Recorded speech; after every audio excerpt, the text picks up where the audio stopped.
I was rinsing out my espresso cup when my phone buzzed. The name that popped up on my screen almost made me drop it, Mrs. Harrington. Our old neighbor from back in Portland. I hadn't heard from her in years. Just seeing her name was like brushing dust off an old wound I thought had already healed. There was no message, no hello, how are you? Just a video attachment with one line. I'm so sorry about your parents. I can't believe what I saw today. My heart kicked against my ribs. I hesitated, thumb hovering before I tapped play. The video began with the inside of a church. Gracewood Chapel. I recognized the stained glass windows, the deep red carpet lining the aisle. It was where we used to go for Christmas Eve services when I was little, before everything fell apart. The camera moved slowly toward the front, and then I saw them. My parents, Judith and Edward Monroe, standing side by side behind a podium. My mother in a black lace dress and pearl earrings, dabbing her eyes with a white handkerchief. My father, stoic, clutching a piece of paper, voice trembling. And behind them, framed by roses and candles, was a casket.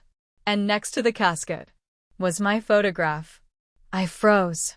The coffee mug in my hand slipped into the sink and cracked, but I barely noticed. My father's voice echoed from the video. Iris was always a complicated soul, but we loved her deeply. We tried everything. I stared, breathless. No, this couldn't be real. He was reading a eulogy. My eulogy. Though her time with us ended too soon. We pray that her soul finds the peace she could never find in this life. I was standing in my apartment. In Barcelona. Alive. Breathing. Shaking.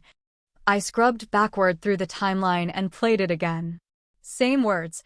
Same rehearsed sorrow. It wasn't grief. It was theater. I sat down on the edge of my bed. My hands trembled as I clutched the phone. My mother's delicate sobs. My father's slow nods. Even the way they had framed the picture, one I hadn't seen in years, taken when I was 23. Smiling on the beach. I paused the video and stared into my own eyes.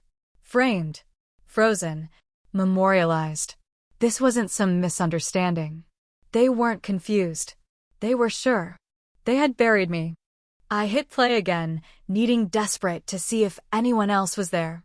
The camera panned slightly to the right. Rows of mourners dressed in black. Some familiar faces. My Aunt Margot. Cousins I hadn't spoken to in years. Even my piano teacher from elementary school. They all sat with bowed heads. Not one had tried to call me. Not one had checked if I was okay. They had accepted my death. Welcomed it, even. By the end of the video, my heart was pounding so loud I could barely hear the organ music playing. When the screen finally went black, I stared at my reflection in the glass. Pale, wide-eyed, and very much alive. And then something inside me shifted. I wasn't dead. But they had written me off. They didn't just cut me out. They declared me gone. I whispered out loud, why would they do this to me? I already knew the answer was buried somewhere deeper, and I was going to dig until I found it. It wasn't always like this. There was a time I thought family meant safety, loyalty, unconditional love. That illusion shattered 3 years ago, in the dining room of our family vineyard, just outside Portland. I can still hear my mother's voice. Cold, precise, like she was cutting away something rotten. Better one ruined daughter than two. You'll understand someday. I didn't understand then. I still don't. The books had gone red, $90,000 vanished from our operations account. Payroll was delayed. Vendors threatened lawsuits. My father had called a family meeting, jaw clenched, face pale. But I hadn't touched a cent. I had been the one logging extra hours, working weekends, fixing invoices. The real thief? Camilla. My younger sister. The golden child. The one they doted on like a fragile heirloom. The one they never said no to. Designer handbags, luxury yoga retreats, a $6,000 espresso machine she used twice. When the accountant traced the transfers to her travel app and secret credit card, I thought that would be it. I thought the truth would matter. But my parents looked at me, not her. Me. You accessed the books. You had the password, my father said, voice tight. You were always jealous of Camilla, my mother added, eyes glinting. I didn't have words. Just disbelief. Camilla didn't even deny it, she cried. Trembled. Said she was so scared and couldn't remember anything. That was all it took. They made a decision in that moment. One that would shatter the rest of my life. You're no longer part of this family, my father had said. Not shouted. Just stated. Like reading off a checklist. The next morning, I was gone. They packed a single duffel for me. No money. No goodbye. No public explanation. One day I was co-managing the vineyard. The next, I was invisible. I tried everything. I called, texted, sent emails. I even drove to my cousin Ben's house to explain, but his wife wouldn't let me in. Said it was inappropriate. Eventually, I stopped trying. It wasn't just rejection. It was obliteration. They blocked my number, removed all photos of me from the house, deactivated my company email, and when I tried to reach out to old friends, they either ghosted or responded with awkward silence. Some even believed the narrative. Iris always was difficult. The message was clear. I had never belonged. So I left. Bought a one-way ticket to Spain. Took a barista job at a quiet cafe in Barcelona. Changed my number. Shut down my social media. Learned to speak only when spoken to shrink my life small enough so it couldn't be taken from me again. But still somehow I held on to hope. That maybe one day my father would call. That maybe my mother would apologize. That Camilla would confess. Instead, they held a funeral and invited the world to mourn someone they killed on paper and cast out in spirit. 3 years of silence and then this performance. No wonder they'd been so thorough. They didn't want to cut me out. They wanted to replace me. And now I was beginning to understand just how far they were willing to go to make that happen. I couldn't sleep that night. The video replayed in my head like a horror film on loop, their faces, their words, my own smiling photo framed by lilies and lies. At 2:12 a.m., I turned on my laptop. If they'd gone this far, I needed proof. I needed to know just how deep the erasure went. I logged into my old email account, the one I hadn't touched in years. This account has been deactivated due to a reported user death. My heart froze. What? I stared at the screen, reread the message, then clicked the help link. The support bot offered a canned apology, citing official documentation received. Someone had reported me dead. Officially. And someone had provided proof. I leaned back in my chair, the weight of the truth sinking into my spine. This wasn't symbolic. It wasn't metaphorical. I was legally deceased. The next morning, I made coffee I didn't drink and pulled up the Oregon Public Records website. It took 15 minutes, a few verification loops, and a $15 fee, but there it was. Death certificate. Iris Monroe. Date of death, July 14th. Cause, fall from hiking trail while traveling overseas. Status, deceased. Certificate ID, or DF, 892731. The breath left my lungs. I had never gone hiking, never set foot in Costa Rica, the country listed under location of death, never had any accident. And yet, someone had forged a detailed, notarized death certificate in my name.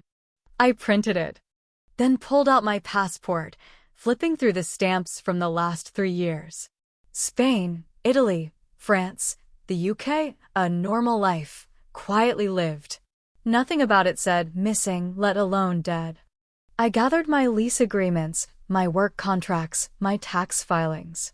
Every boring detail that proved I was breathing, working, paying bills, existing. They had pretended I was gone. But I had the receipts to prove otherwise. I should have stopped there. That would have been enough for most people, but not for someone who had been buried alive. So I kept digging. I searched probate filings, estate transfers, anything with the Monroe name. And that's when it started to unravel. 6 months after my supposed death, there had been a quiet change filed with the family trust. A full transfer of my inheritance, my college savings, startup fund, and land shares into Camilla's name. She hadn't mourned me. She had replaced me. And my parents? They had signed off on it. All 3 names, Judith, Edward, and Camilla, neatly printed on the digital record. I sat motionless, the air heavy in my lungs. This wasn't grief. This wasn't denial. It was a cover-up. And the deeper I looked, the more obvious it became. I hadn't just been cut out of the family. I had been wiped off the map. Erased like a typo. To protect her. To protect them. And now I understood why my mother's sobs in that video had felt too perfect. Why my father's hands had only trembled when it was convenient. Why they never once said my name like it mattered. Because to them, I didn't exist anymore. And legally, I didn't. But I was going to change that. I told myself I was done. That I had enough. But when someone buries you alive, silence doesn't feel like safety. It feels like complicity. So I made a list. Names, numbers, emails I hadn't touched in years. People I hadn't heard from since the day my parents cut me loose. I started with Aunt Margot, my mother's older sister. She used to slip me extra frosting at birthdays and write my name in cursive on Christmas envelopes. Maybe she hadn't forgotten. The call rang twice. Then a curt voice answered. Hello? Aunt Margot. It's me. It's Iris. A pause. Then click. She hung up. I called again. Straight to voicemail. Then again. Blocked. The knot in my stomach twisted tighter. I scrolled through my contacts, hands trembling, and dialed Ben, my cousin, Margot's son. The last time we spoke, he had invited me to his wedding. I hadn't been able to afford the trip. He answered. Hello. It's Iris. A beat. Then. Is this a joke? No. I'm alive. I saw the video. I know what they told everyone. Silence. Then a text popped up seconds later. Please don't contact me again. My throat burned. I dropped the phone, paced the room. They really believed I was gone.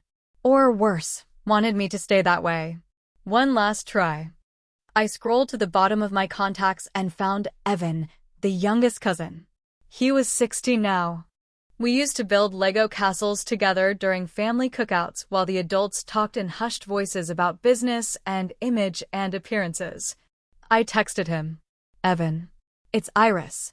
I need to ask you something. The typing bubble blinked. Then stopped. Then came back.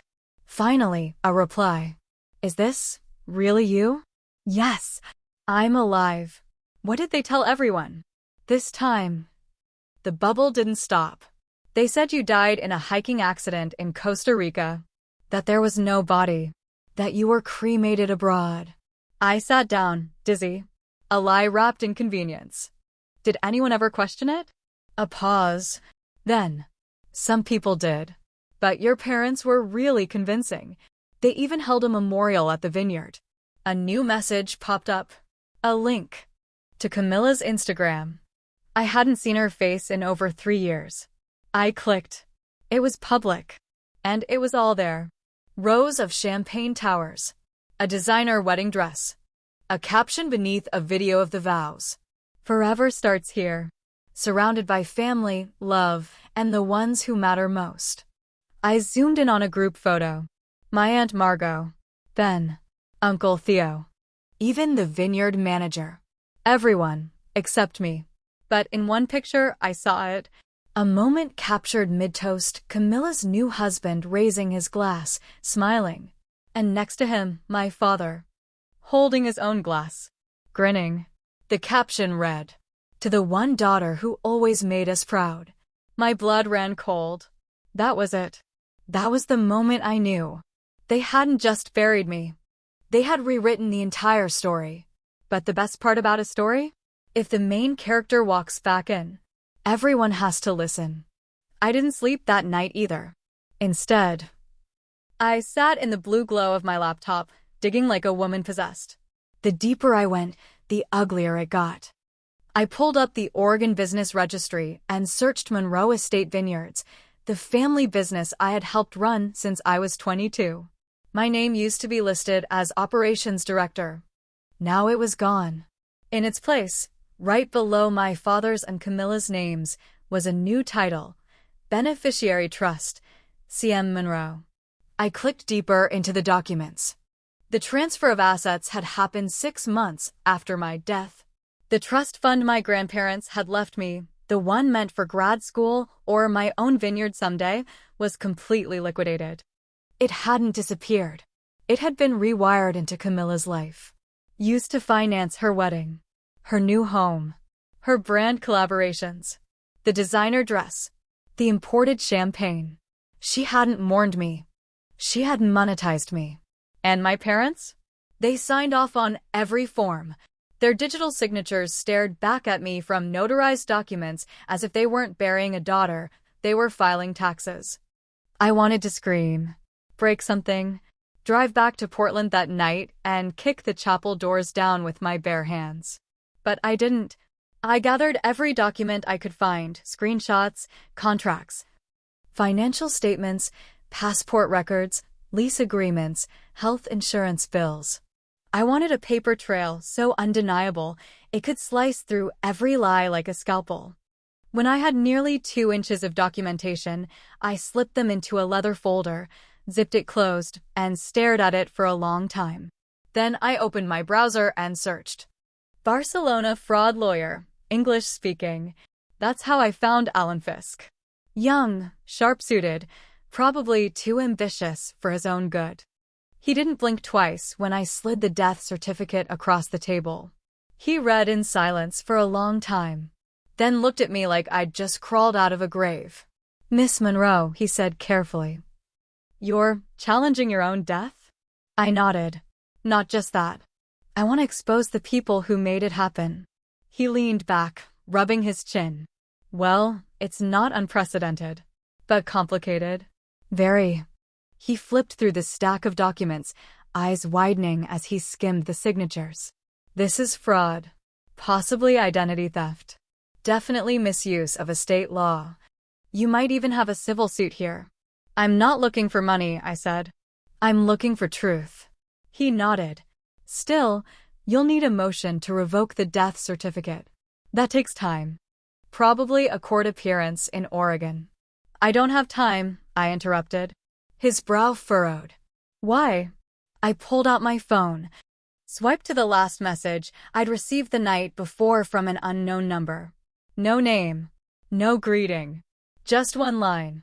"They're holding a memorial for you this Sunday. Gracewood Chapel." He read it, then looked back at me. I met his gaze, steady. "This Sunday," I repeated. 5 days from now." Alan exhaled slowly. "You're going." I zipped the folder closed. "I'm not just going," I said. "I'm going to rise from the dead. In front of every single person who helped bury me." Gracewood Chapel had never looked so full. Cars lined the street like a morning parade.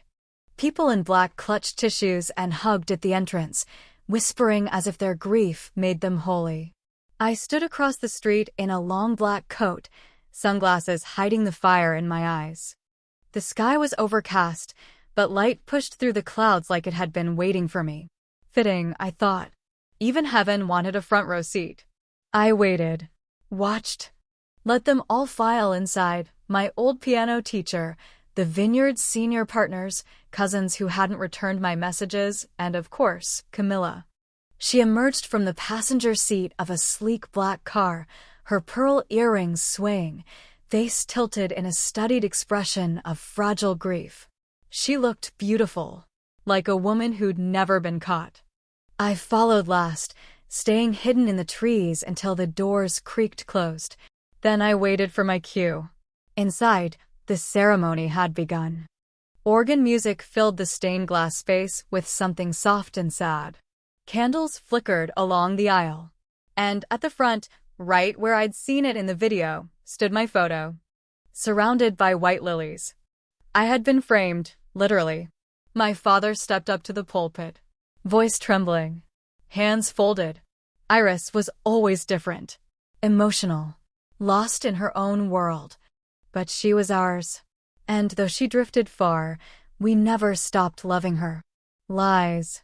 Practice lies. My mother sat in the front row, face hidden behind a lace-trimmed tissue. Her sobs delicate and controlled.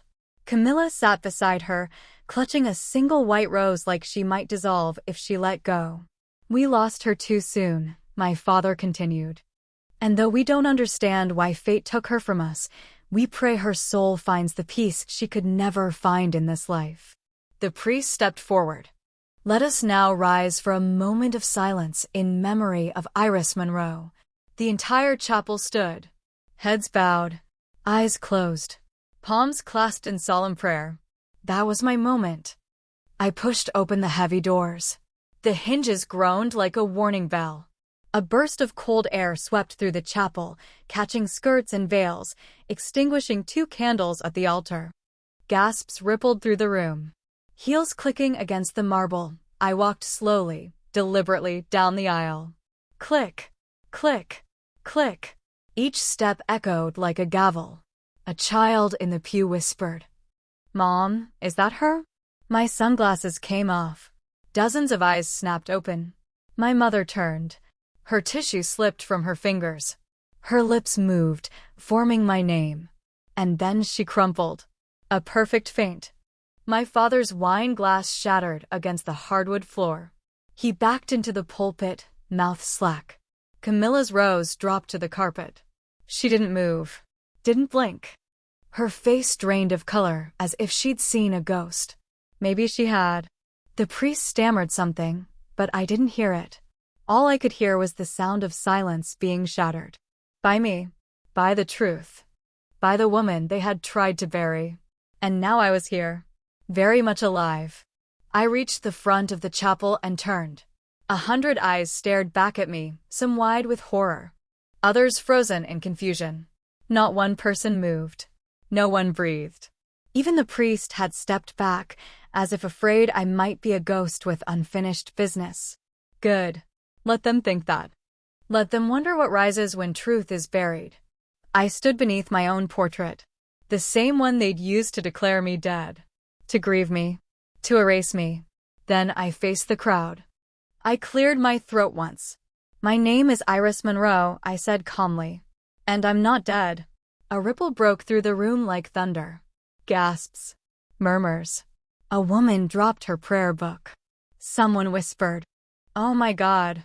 I read my employment contract, my tax records. I've been alive. I've been working.